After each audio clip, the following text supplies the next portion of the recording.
hopefully they're actually getting the audio on the stream as well. People aren't just being polite. Let me adjust this as well.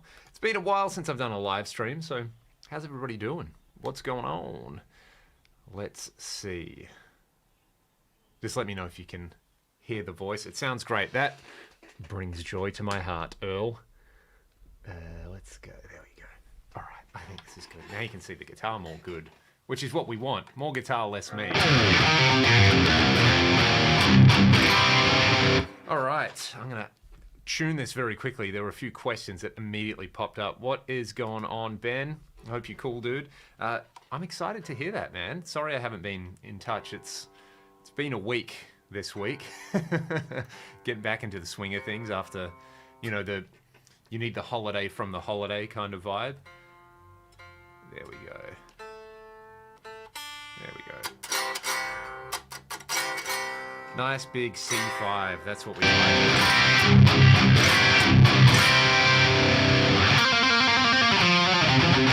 And Michael's on the stream. You just got the H90. How are you liking it and what are you using?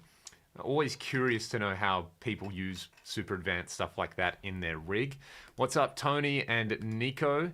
And Earl's tuning in from Kansas. Let me know how you actually like Vegemite if you've tried it. It's a very divisive substance. This one is from Sean. I want to incorporate some psychs into my playing. Any advice? Well, the easiest way for some instant psychs would be, let's say you're, I don't know, just playing a guitar solo and you do a whole tone bend. Make it more psychs and overbend it.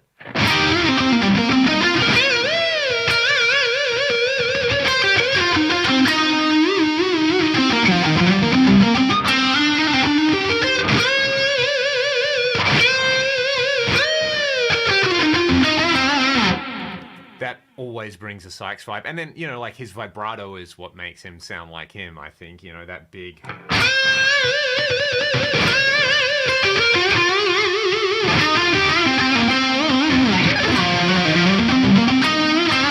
The other thing you can do as well is, rather than apply vibrato immediately, I talk about this a lot, you know, that's your Zakk Wylde thing, right? You can wait a beat or 2 beats, so you sort of... And then do you want the vibrato to go up from the bend and then back down, or do you just want it to come down and then back up? So... Or...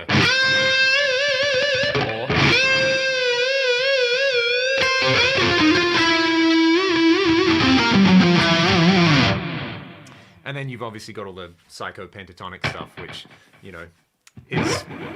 There's a way to incorporate that. And who has just left a super chat on here? Sad Wings, bro.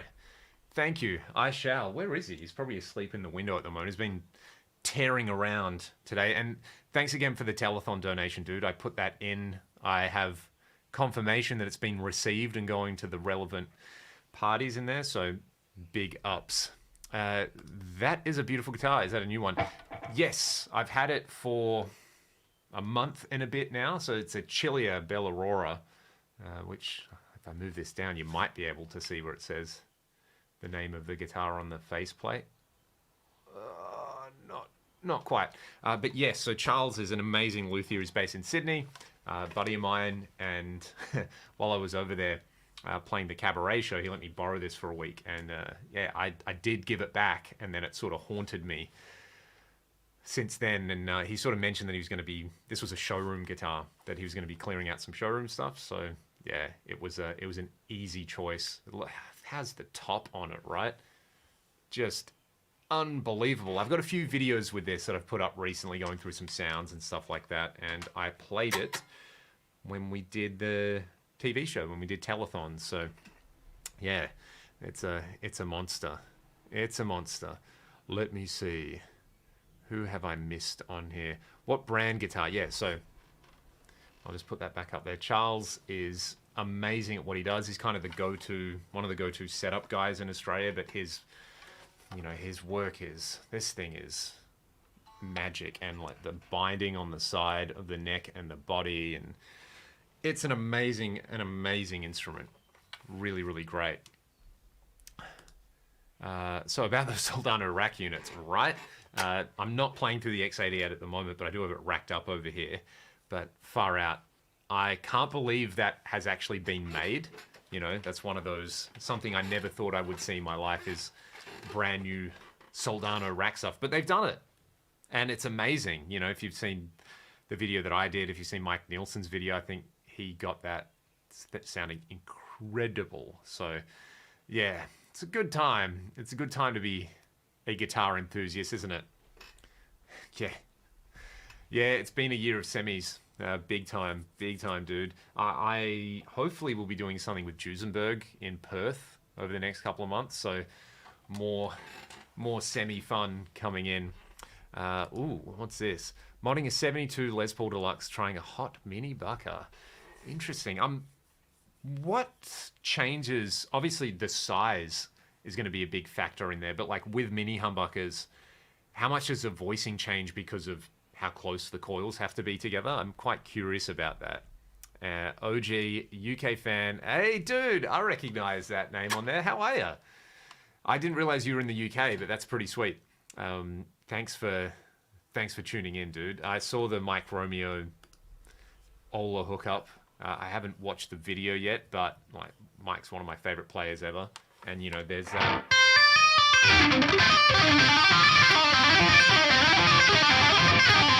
yeah, that's how you how you play that. The Sea of Lies lick, right there.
On the Soldano subject, that's better because it is better. I really like the clean channel on that thing. There's that altered mode that the old one doesn't have, where it's, I don't know, it's like chimier, voxier or something like that. And just the crunch mode is amazing on there. I think most people get into the Soldano thing for the overdrive tone, but yeah, the crunch tone is ridiculous. Absolutely ridiculous. And on the same day, yeah, the GX10. That, I mean, the Boss amp modeling is pretty divisive. Some people love it. Some people absolutely despise it. There's like no middle ground in there. But just as an effects processor, I think that thing's amazing. You know, you've got so many of the delays and mod effects from the 500 series, great sounding reverbs, and you got all the weird stuff like the sitar and things like that I don't know how much people actually use that, but yeah, just as a straight up effects box, it's great. Ooh, this one's from Rummy. A shovel from Japan, great SoCal. What does a graphite reinforce add? So my understanding a lot of the time is, you know, say a guitar like this where you've got a fingerboard on it and underneath there you'd have a truss rod. So if you're doing some graphite reinforcement or some carbon fiber, you would insert, before you put the fingerboard on, you'd insert rods like side by side with the truss rod in there. And because that material is so rigid, it's going to stabilize the neck. I think that's the theory behind it anyway. So this is interesting. There is a big steel blade in there that boosts the inductance, which is generally higher than a PAF. I tried winding one thinner and wire to get more winds. Interesting. Yeah, I didn't know that about the steel blade in there either. That's kind of curious. And Earl, too kind, mate. I appreciate it. That's it's still the morning here, so we're still getting the juices warmed up. Fan of the older Sans Amp or CAE stuff. I always found the Sans Amp stuff to be very flexible. I've got a PSA 1 in the rack down here, and I really, really like it. Like, it does very particular things very well. And there's obviously the King's X bass preset in there, which is like you just plug into that and it sounds like Doug Pinnick, which I really, really like. But yeah, once you sort of wrap your head around the way it works, sort of like a pre-EQ, post-EQ thing, then it's great. And the other band that use that a lot, for some crushing sounds of Rammstein, some of the best heavy sounds ever. That blended with the dual rec is, I think, pretty awesome. So yeah, I've never tried a CAE preamp in the flesh, if you can believe that. Yeah, but Soldano X88 kind of gets some of that vibe happening on there. So I'm going to play another song for everybody. I know people are going to ask for this one, so I'm going to play Rust. I'll just mute my mic and we'll go.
Yep, and I meant to put my pick on my desk and I dropped it. So, you win some, you lose some, right?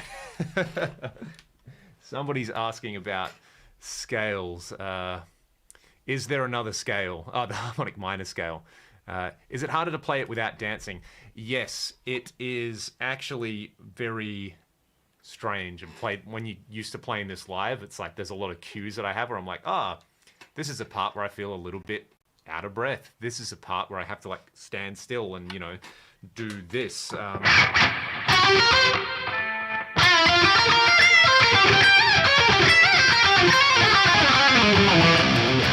Like that sitting down, it's a lot easier to play that when the guitar's not resting on your leg. Am I tuned to open C? Close. I'm tuned drop C, so C, G, C, F, A, D.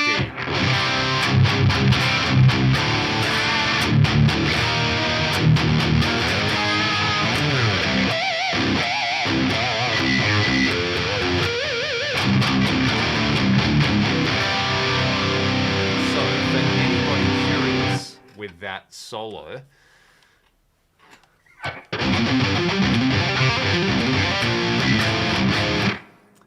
the start, so it's, I guess, C Phrygian dominant, which would be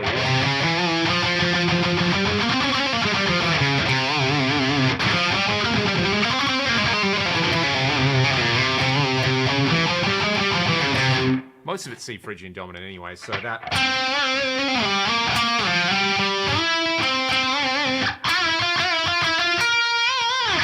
straight out of Phrygian dominant. The weird lick is this one. That's a sharp 4. And then it's like a passing tone, or you can think of it as coming from the double harmonic scale, which is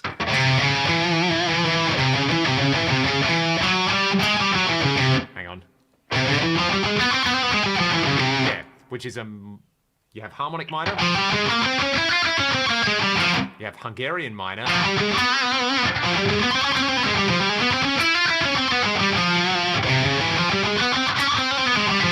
is that coming from?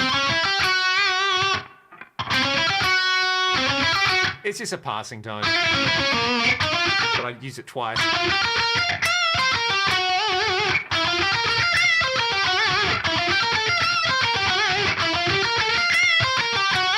And that, I mean, that's just a token flat 5. To sound weird. So, and then, so that's a, you know, Yngwie, Jason Becker style thing. Then your 7th arpeggio, then a dominant. That's actually the hardest part of the solo, you know. So you've got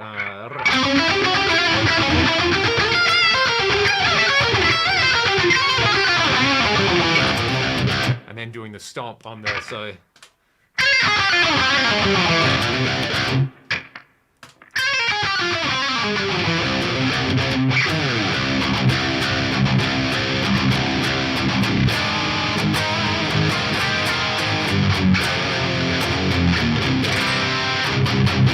I have not heard the new Kiko, but that sounds, him on an 8 would be, so you're not tuned to drop guitar.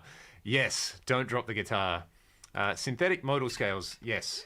Yes, big time. That first Mahavishnu album is one of my faves. You can also do stuff with quarter tone bends, right? So there.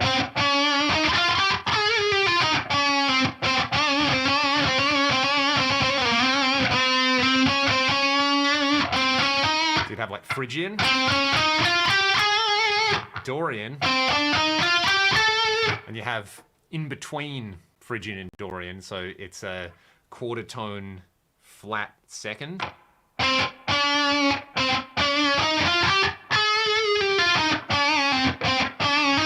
And then a quarter flat 6. So there's a 6, there's a flat 6. Sounds fun. I really like, I mean, this with some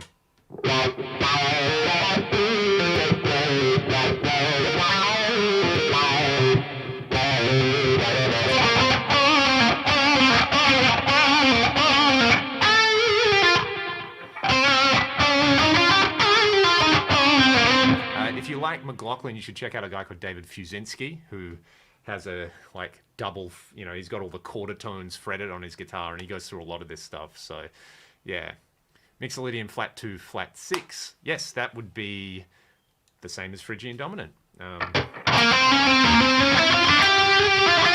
can do stuff like Mixolydian flat 6 is super fun. which would be something like.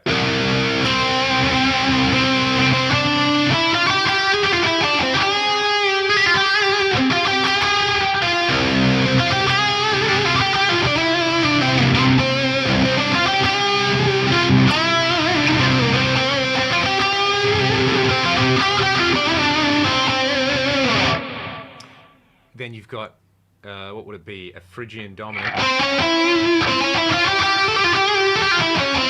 Yeah, and then there's... What else do you have? I mean, look, the way I think about it, so this is going to outside playing. If you think... so much outside playing is based around, like, what do you do over an altered dominant? So...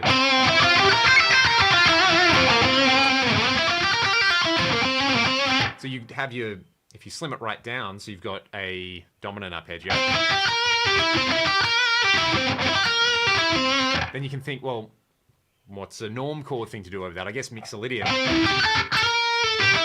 6. Or you could go, well, mess with it. Instead of doing a 6, do a flat 6. Instead of doing a second, do a flat second. So then you can just combine those as you see fit. Do you want flat second and flat 6?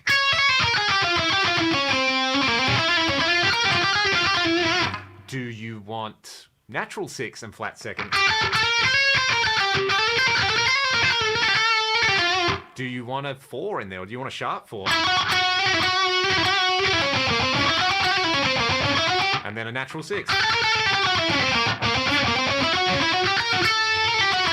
So, I mean, is it outside playing, or is it just having some fun with some fun intervals? And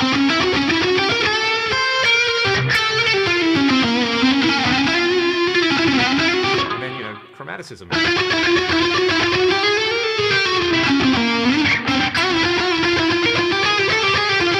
Maybe not that.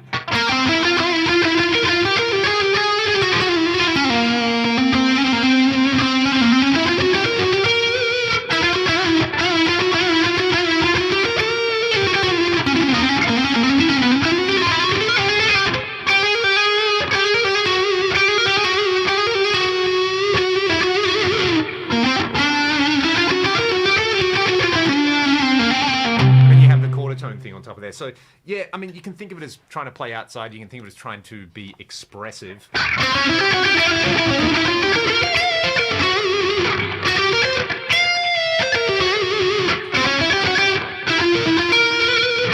Getting that sort of side to side.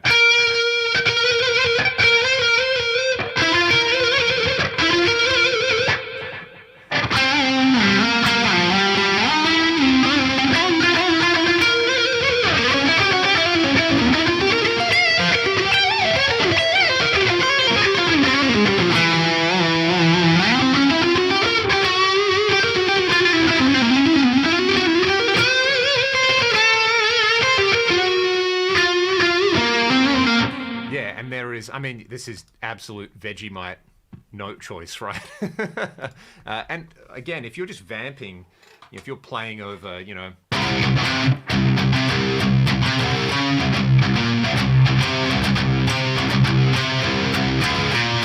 You know, you can be fruity with the note choice, but if you're playing something which is, say, a little more predetermined...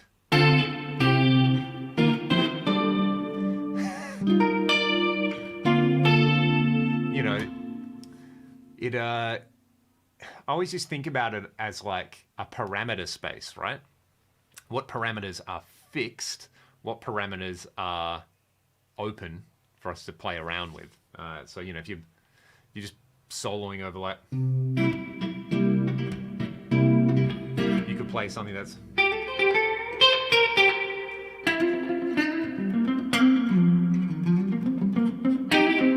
Or you could go...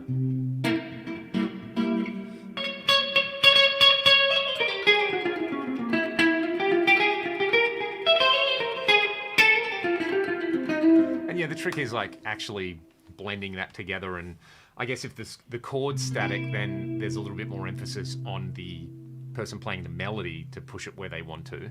And then I guess you're dealing with like, a good way to think about it is it's, you know, how bright or how dark is it? So you could play a line which sounds very bluesy and familiar to us as people who grew up listening to blues-based music.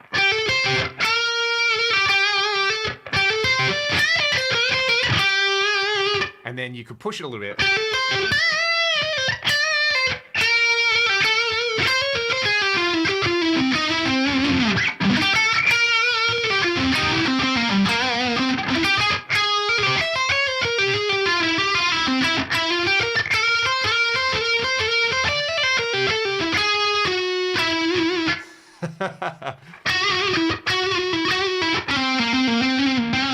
So yeah, that's the, you know, I think a lot of people are chasing this, like, if I just know this one scale, then I'll be a great improviser. But there's a lot of holding contrasting ideas in your head at the same time. Yeah, something like that. Something like that anyway. Brett, it's a shame I won't see you this year, but hopefully they do it next year and I don't bomb so hard that they don't invite me back. Placing the side of Gilmore, Howarth. Oh, we got a Marillion fan in here. This is good. This is good. Well, I mean, what else can I offer up aside from... I'm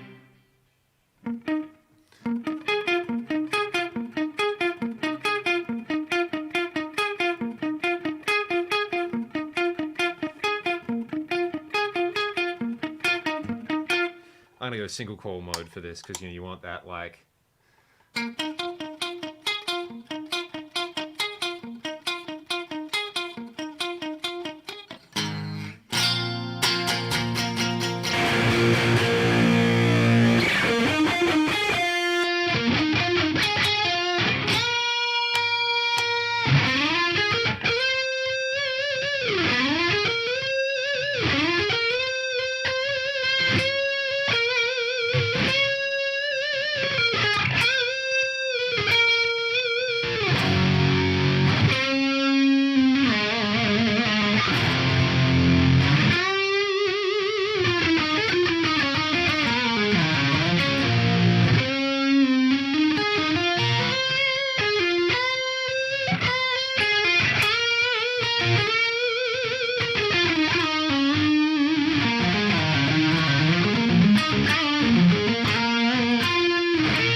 Something like that. Bit of 2290 action happening on there for the goodness. What is this? 1 second. No? Where's my patch gone? Bear with me, everybody. Oh, okay. Patch number 1. That would make sense, wouldn't it? Do you have Cajun boiled seafood in Australia? Not really. I mean, you do. There'd be a few restaurants, but not the sort of like crawfish boil extravaganza that you get on the regular in those parts of the world, which you know, we get great seafood in Australia, but yeah, not the giant 44-gallon filled with crab boil and all the good stuff. I love that so much. Solo and Issa, yes, dude, great band, man. Steve Hogarth, just like, yeah, the closest you can get to Gilmore without being Gilmore. Have been loving the sound and look of your red Strat. Yeah, let's get it out, shall we? While we're talking about Strat Masters. I mean, this is... I haven't even changed the strings on this yet. It's a straight out of the box Ultra.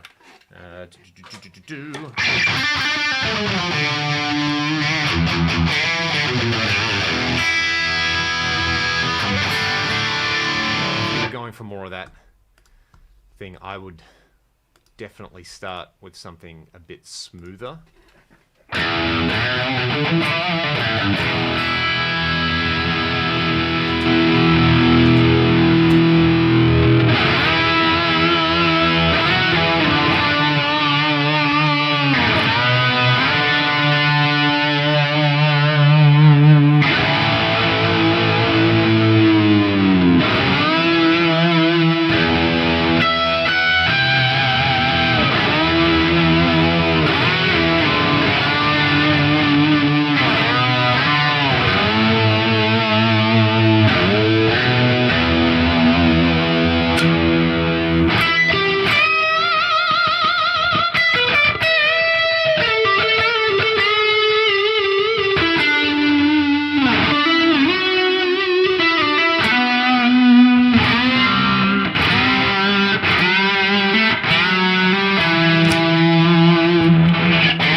good trem.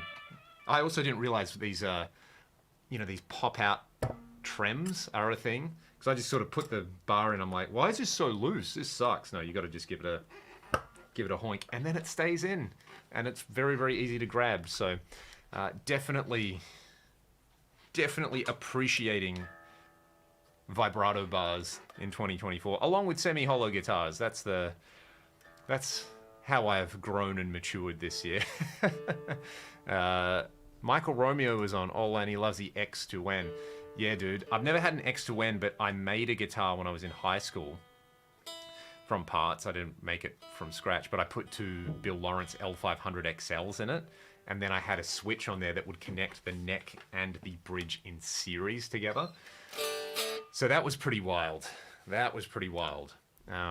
think the X2N's a similar sort of thing, right? Yeah, man, get out the Strat. It's Strat o'clock. Big time Huff vibe, man.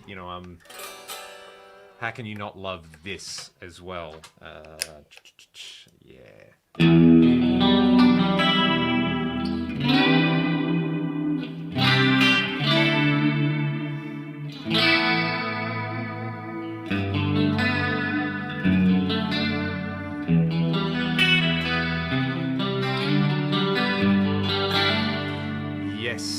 Yes, it's the same Strat from the Jackman video that I did. So it's just an American Ultra too. It's one of the new ones. And yeah, like I said, I haven't even changed the strings on it yet. It came out of the box perfect. Do you gravitate towards one guitar or always like to change depending on the song? It depends. For the ragdoll stuff, there's maybe like 3 or 4 guitars I really like. The Bell Aurora I was just playing, my black PRS, the DGT, and then the Hamer Standard I really like for playing that stuff. For everything else, it's... just whatever the mood is. Yeah, dude, that was like, I was 16 and I just discovered how to wire pickups. So I was on the internet being like, you can wire them in series. Series is more good.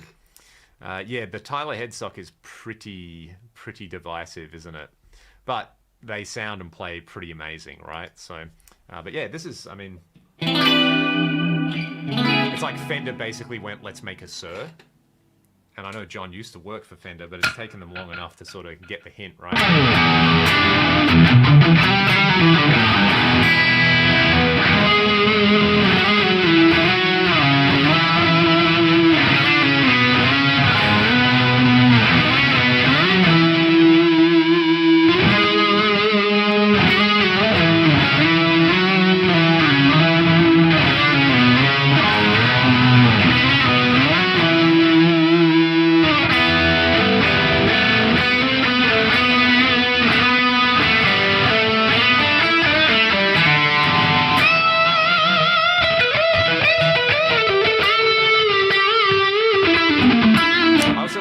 It's got a compound radius board, so you can... you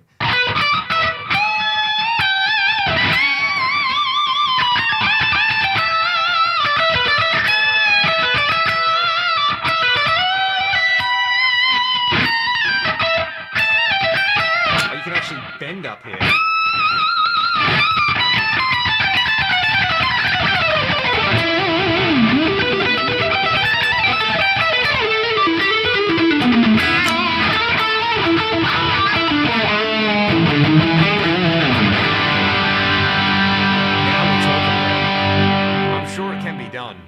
I'm sure it can be done.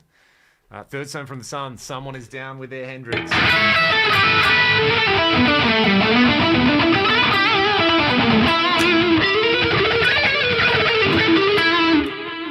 Hey Leon, cheers from Houston, Texas. Not sure if you'll see this question or be interested in answering it. It's a non-musical question. How do you enjoy having universal healthcare?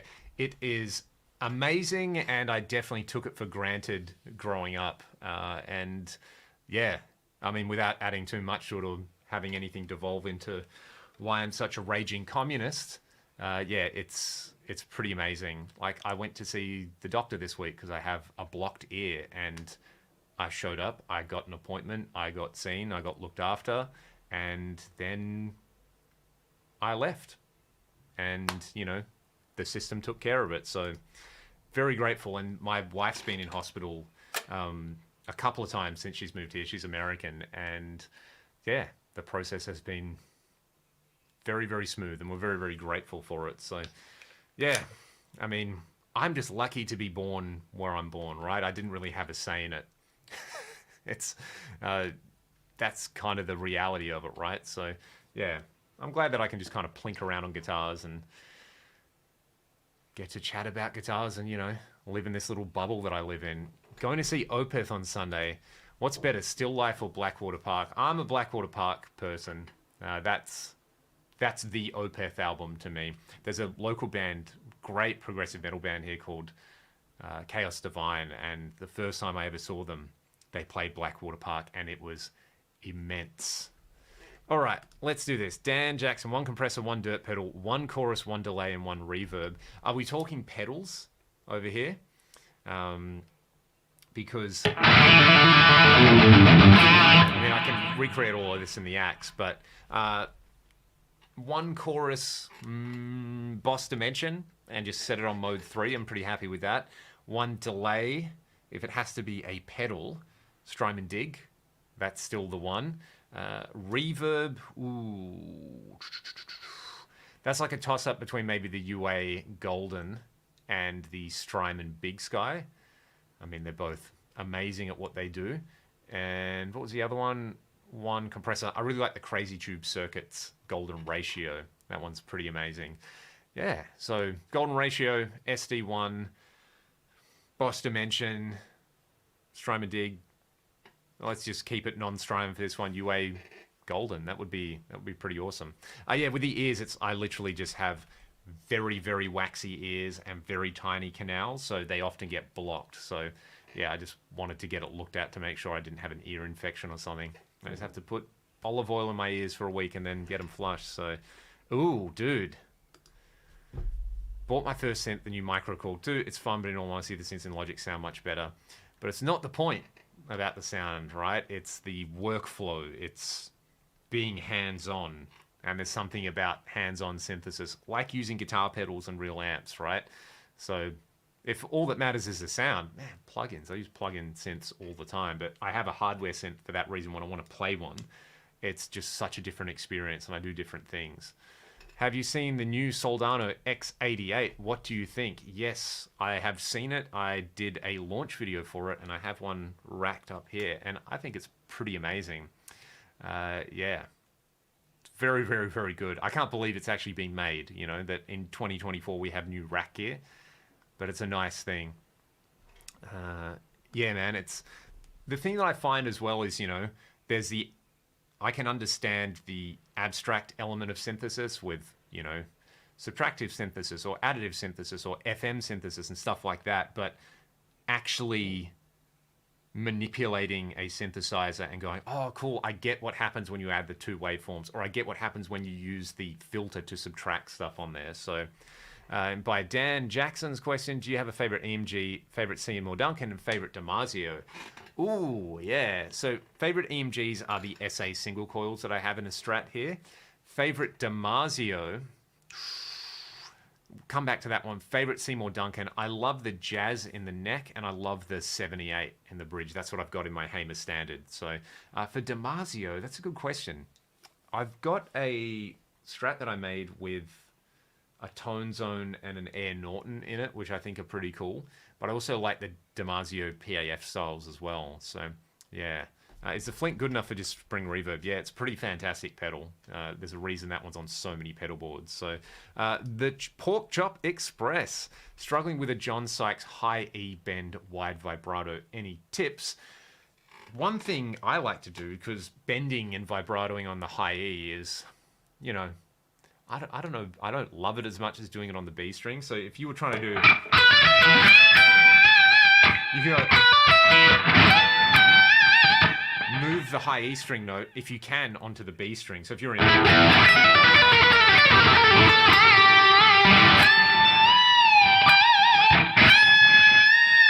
it's less, I don't know, I kind of run out of gas pretty easily.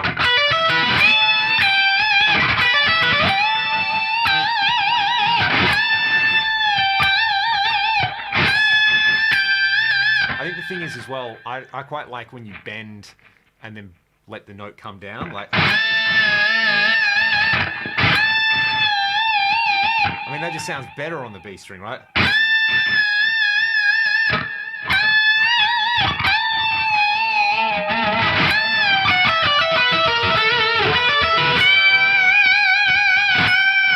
The other thing you can do as well is, instead of doing a whole tone bend, slide up a semitone, then do a semitone bend.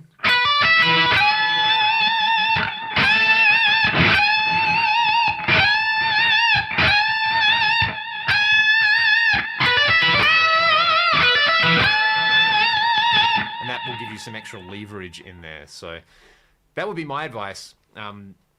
Don't bend on the E string, bend on the B string instead if you can, or do semitone bend and a slide up. Gives you almost that kind of like dip.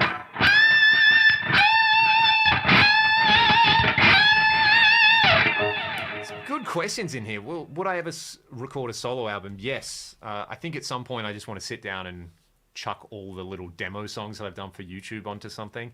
Then people can listen to them whenever they want without having to put up with me going, and then when you turn the knob, it goes. Am I using the new fractal pedal? I'm not, but I am using the Axe FX3. It just makes the live stream thing easier. Frost, what's up, bro?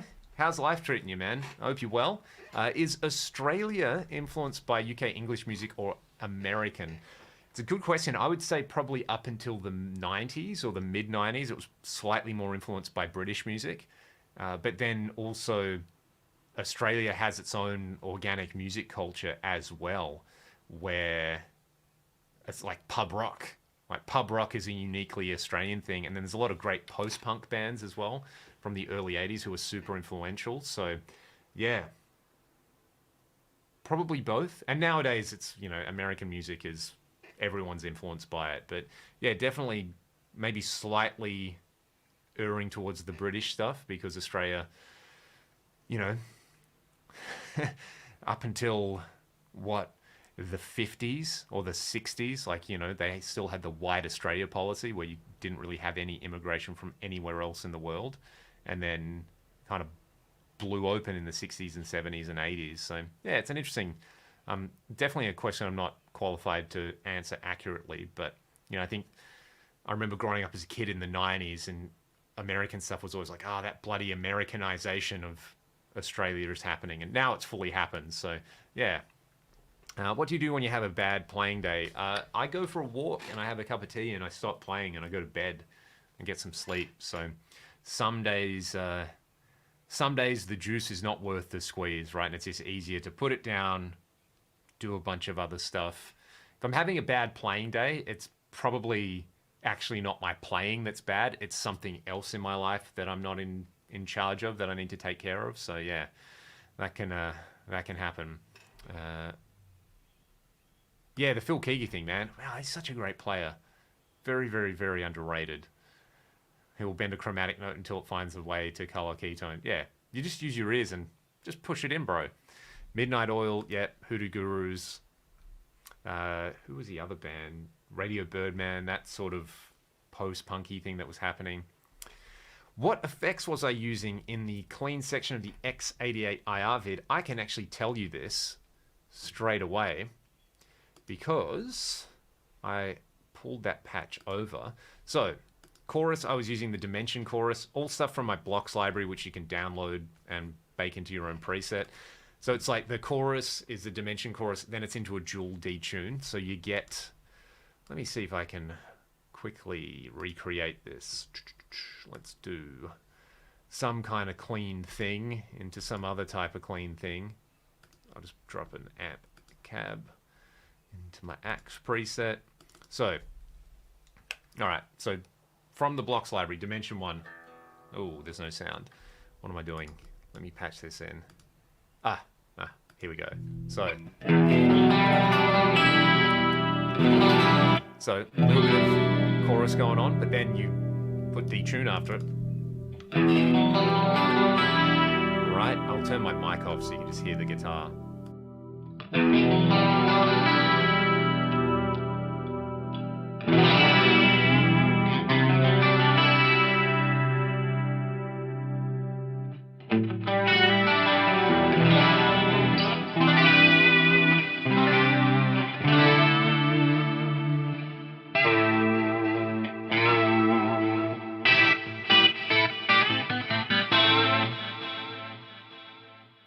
And for reverb, I think it's just the gold plate reverb. Is it the gold plate? It's the gold plate, basically at the stock settings. So pretty straightforward to set up. Dimension chorus, dual detune. There's a little bit of the PCM circular delay in there from the multi-tap delay block. And then a bit of reverb. So yeah, sounds like Grace Under Pressure. Right, right.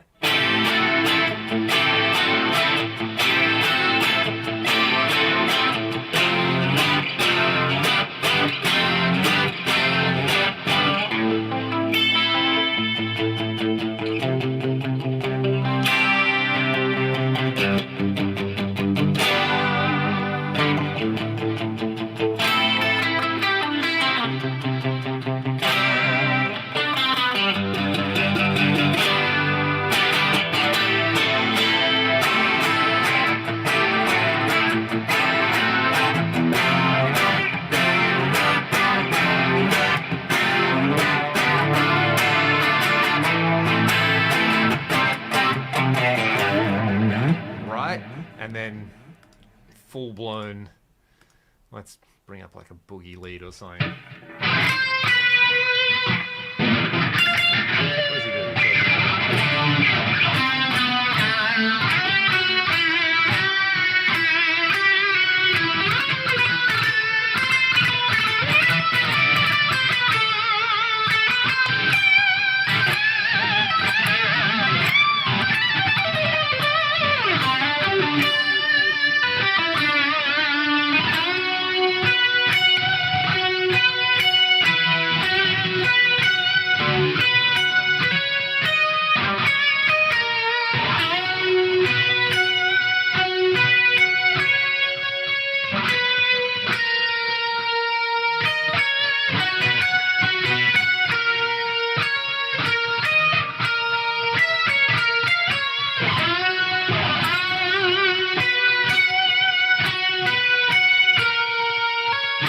There it is.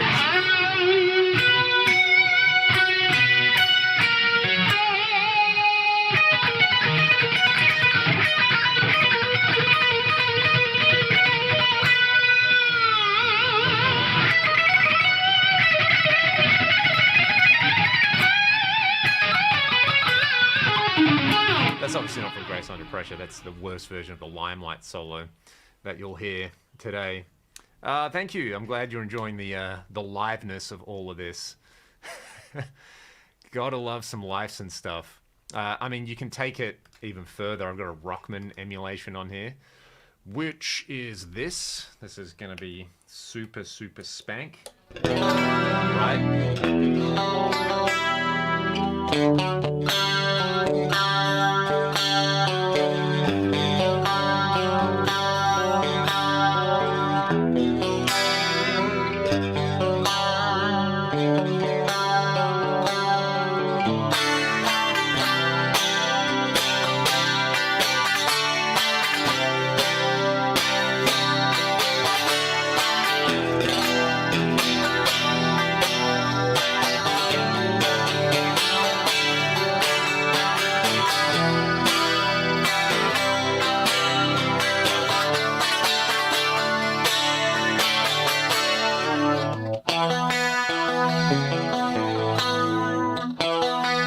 How does that go?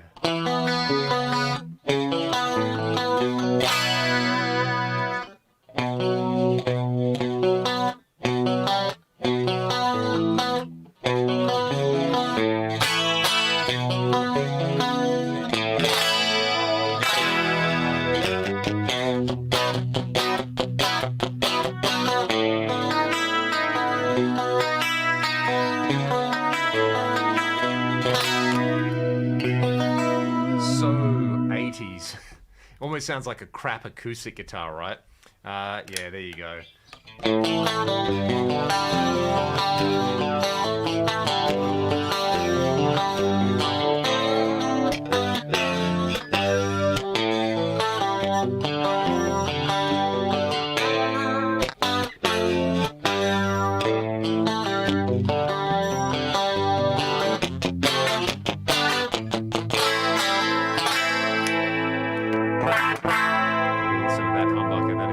So different.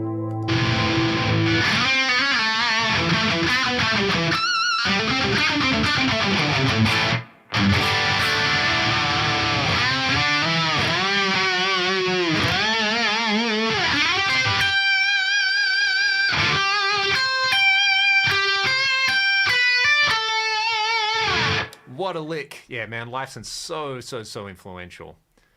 As he should be. He's amazing. Amazing. What was the question? And I've got a fever as well. Do I have any Music Man Majesties? No, but a buddy of mine has one. Shout out to Kale, because I did a video with his Majesty and his JP2C. Very, very cool guitar. Not for me. Like, I've got a JP7, which I love. The Majesties are, like, so stylized that I could see why it would be the only type of guitar you want to play. And when I say not for me, it's like, it's so great at what it does.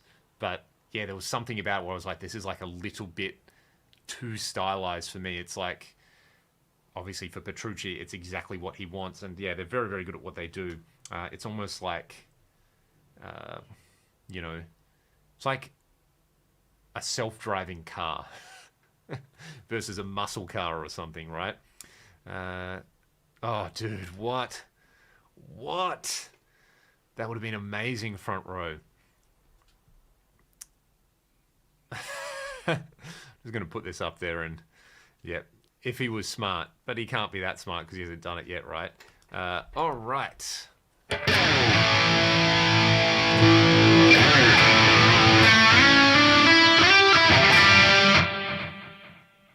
Let's try that again.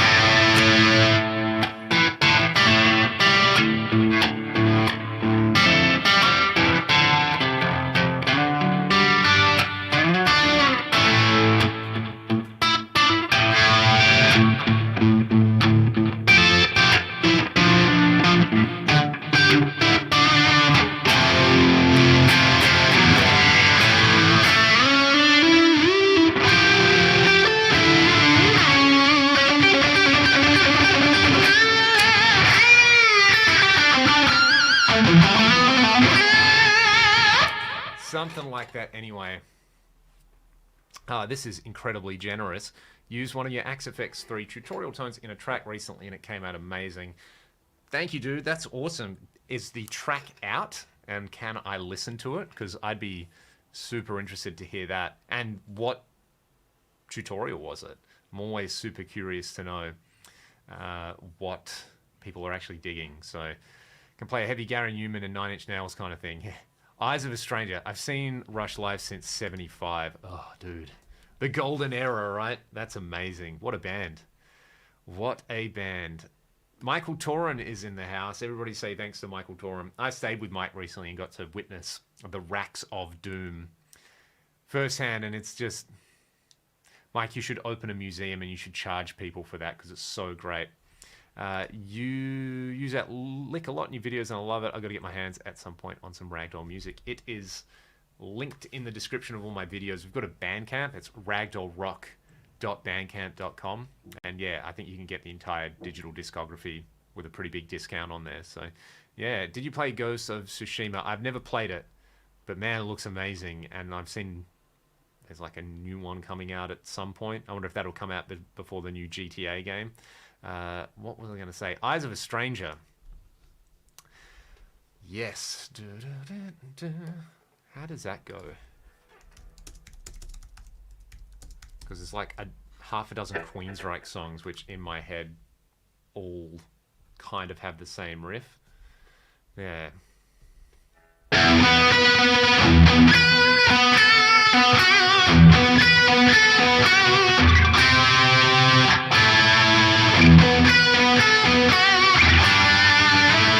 Yeah, that's right there. I should tune my guitar, shouldn't I? And it's probably down a half step at that as well.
little bits and pieces. So many chords from that album. It's amazing.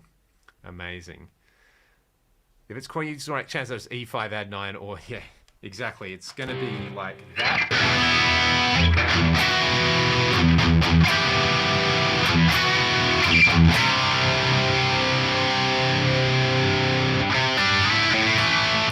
I did do a Lifeson video when he put the blocks out, which you can check out. That was super, super fun. His tech actually wrote to me and was like, oh, good job. So, yeah, I felt pretty good about that for 30 seconds. The other one, in that time, Digamo had an X88. I think maybe. Play some loudness.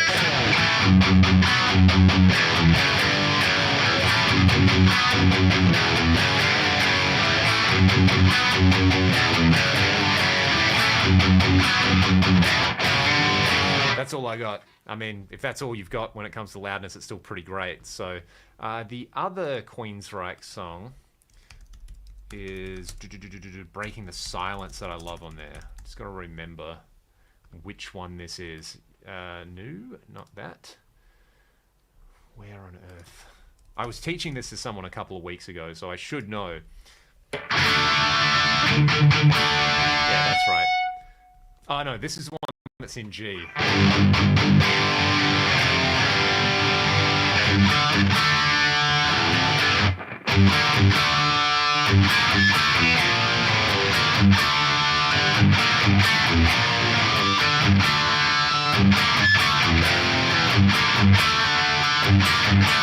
It's got the whole...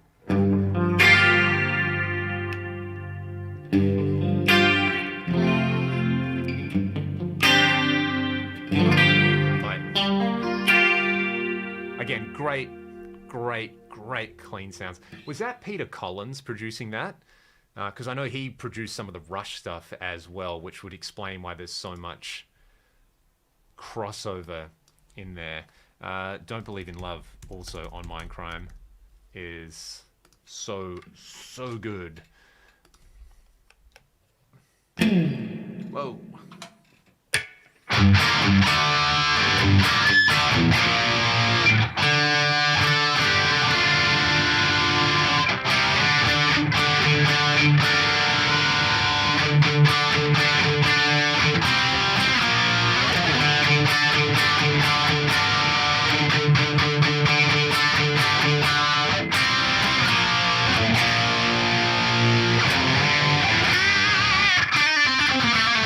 Yeah, there's so much of that, like...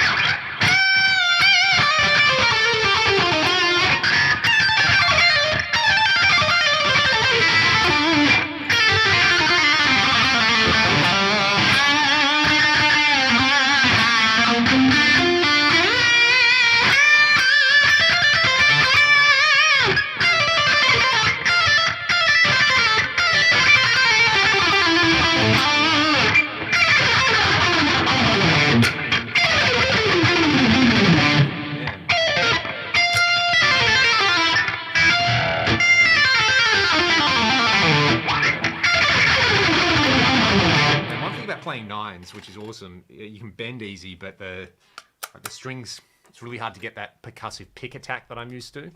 I'm just making excuses for my sloppy playing at the moment. The best Alex Skolnick solo. Ooh.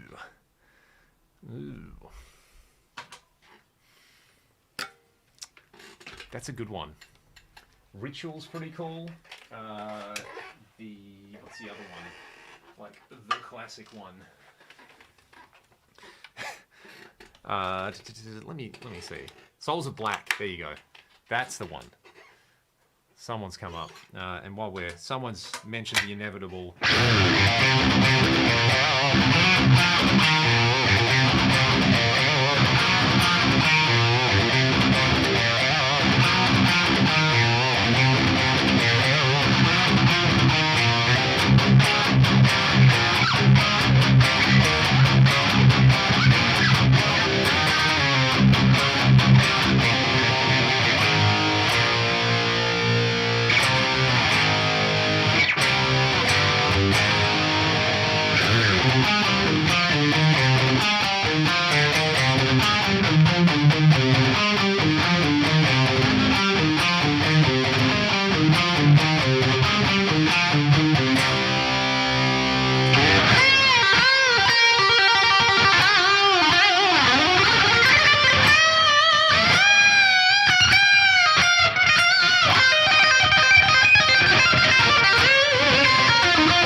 something like that. Actually, nothing like that. Have you ever watched any videos from the channel Late Night Lessons with Dave Brewster? Yeah, Dave's awesome. Those videos are so good. The Sykes one is really, really good as well, where he's kind of getting into some of the Blue Murder stuff and the tuning that they use as well, which I didn't realize. I just assumed, yeah, maybe there was some tune down a whole step, but it's like open D stuff and some drop D. Yeah, Dave's fantastic. And I like the format as well. It's just me, is voice really low compared to the guitar? Probably. I mean, I should be doing this with an SM7, right? Being right on it. Maybe out of left field, but you ever a Halloween fan? Yeah, dude. I remember having a day off school and going to the city in Perth to a JB Hi-Fi, and I bought Keeper of the Seven Keys on CD, which I probably still have somewhere. Man, I can't play any of that stuff, but yeah, I definitely had a big power metal phase in my late teens. That, Rhapsody, who else? Gamma Ray, of course. The Avantasia albums were really, really cool. Very fun stuff.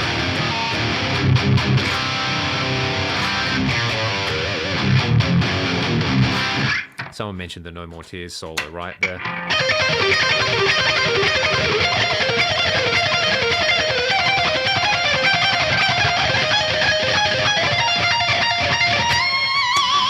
Armored Saint, man, we're rolling through some of the names here. Where were we? Maybe in 2015 or 2016. Must have been 2015. We did a show in LA, and we were walking back to the hotel, like during the day. There's just some dude on the street who was like, "You guys look like you're in a band." "Yeah, I'm friends with Armored Saint." And I was like, "Armored Saint, cool band." And he was like, "Yeah, cool band." And then that was it. That was the entire interaction. But every time I see Armored Saint, I think of that person that I interacted with for about 13 seconds. So there you go. Nick Granville's in the house. Good, dude. How are you? How was Wellington Jazz Fest, man? I caught some of the live stream, which is pretty cool. And I loved your video talking about like jazz and actually how to play it and jazz feel, which I'm not even going to bother to try and imitate right here. But yeah, some great tips. Everyone should subscribe to Nick's channel. He's a master. And, you know, go learn good things. Get more good at guitar, as we like to say.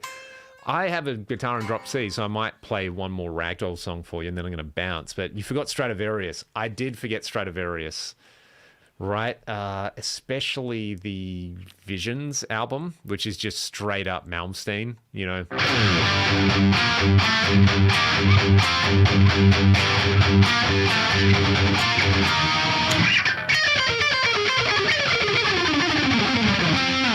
How good's that? Playing with the symphony. Post videos, I want to see. I love that you're doing these gigs. How much prep did you have as well? Sabaton, yeah, dude. Such fun cheese. Paul Bradshaw, another great channel you guys should subscribe to. Had Reb Beach over on Monday. Whoa, dude, yeah. Any favorite Reb solos? Yes, Rainbow in the Rose is one of my favorite, if not my favorite intros from the 80s. That, let's see if I can play it.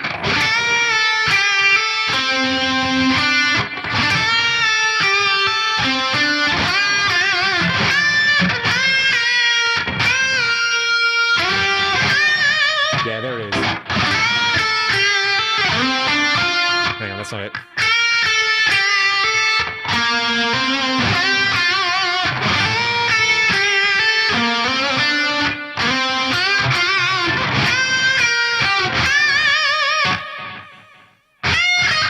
There it is.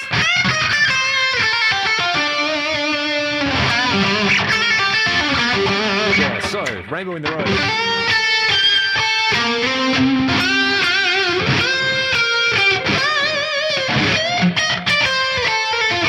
Oh my God.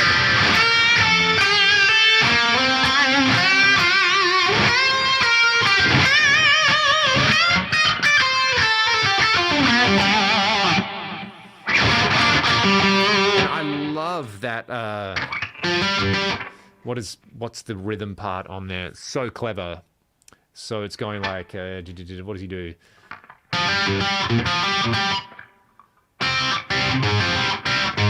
It's in, okay, I'm in the wrong key, but I think Kip plays it in D. But the vibe is... I just the harmony there where it's a static and he's going root, flat 6, flat 7, 6.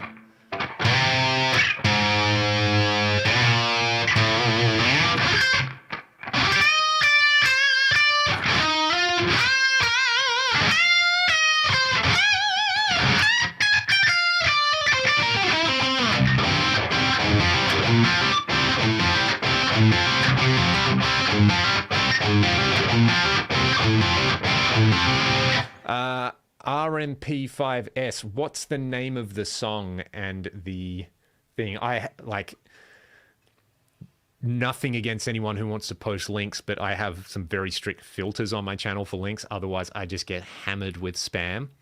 Yeah, so that kind of, you know, I could turn it off, but then I'm going to get hammered by spam again anyway. So, yeah, just let me know the song and the artist and I'll look it up. Or email it to me. They played Headed for a Heartbreak. Yeah, dude. Had a great chat with him. He's still running a Delay in the Loop that's always on. That's sick. I really like... man, the Pull album has so much good stuff. I like...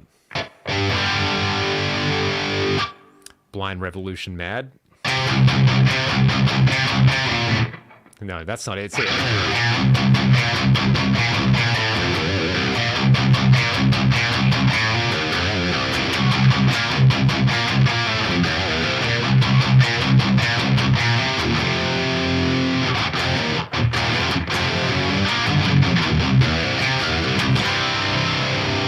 So good. And then that tapping. There's my one Reb style lick. No. There it is. Doing the little...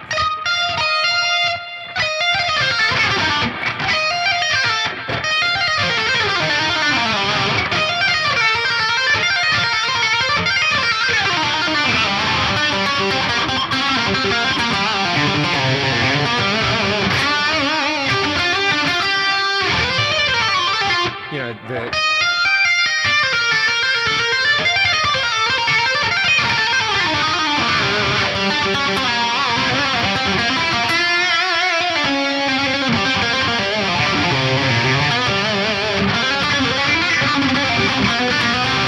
Oh, it's in the super chat, dude. My bad. Show it. Tried everything in my cloud with those sounds. You know what I'm going to do? I'm going to go to your channel, mate. How does that sound? And then I'll just have a look and I'll have a listen. Let's do this. Hopefully I don't end up streaming myself, because that would be horrifying. Okay, I think I'm good to go.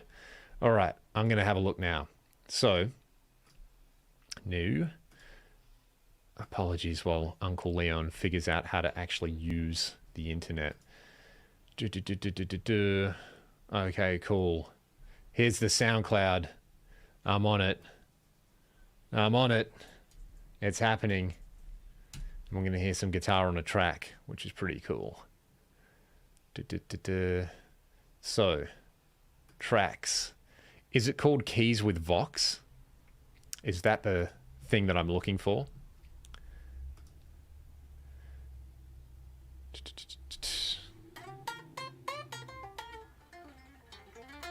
What is going on?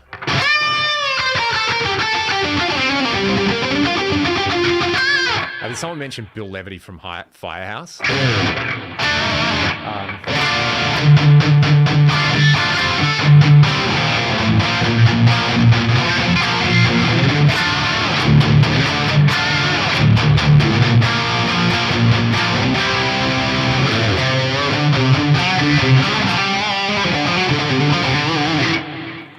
Okay, I found the track. Great. I'll have a listen after the stream's done. So, all right, that's good to know. Good to know that I can still use Google to search things. What are you using for tones? It's the Axe 3, and I've got the FAS Stealth amp model. I should be able to drag this in, actually. Let's do this. Here we go. Check it out. So what is it? It's, yeah, what you see is what you get on that. I think there's a boost on it.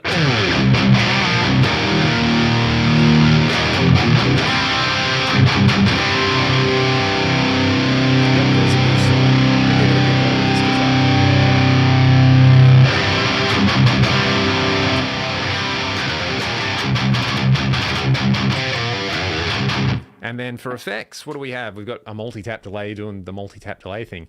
If you've got my blocks library, it is this setting right here. So these two short delays have chorus on them, and then these two delays are just longer dotted eighth note quarter note.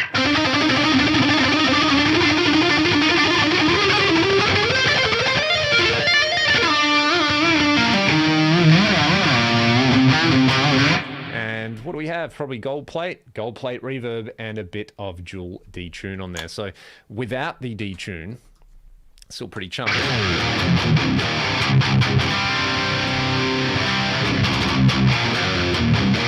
It's just more good with it on there. So that is what I'm using on the Axe.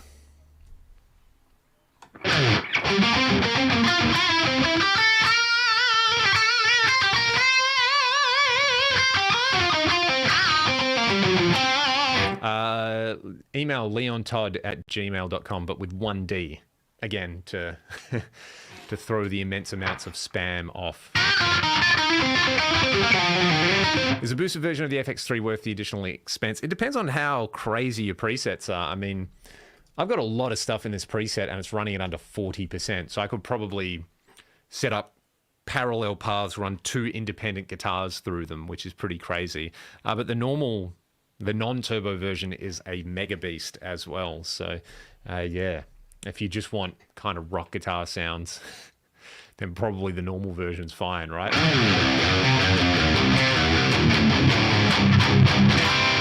It does sound a bit gainier. I think it's this guitar. I think it's just the overall frequency spectrum coming out of this guitar.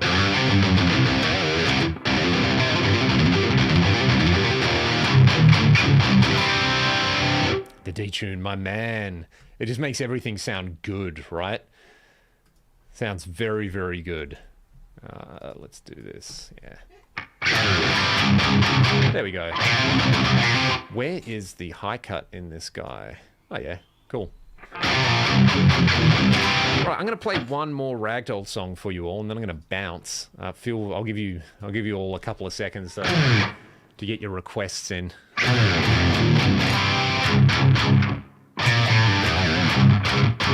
There's that, and then there's...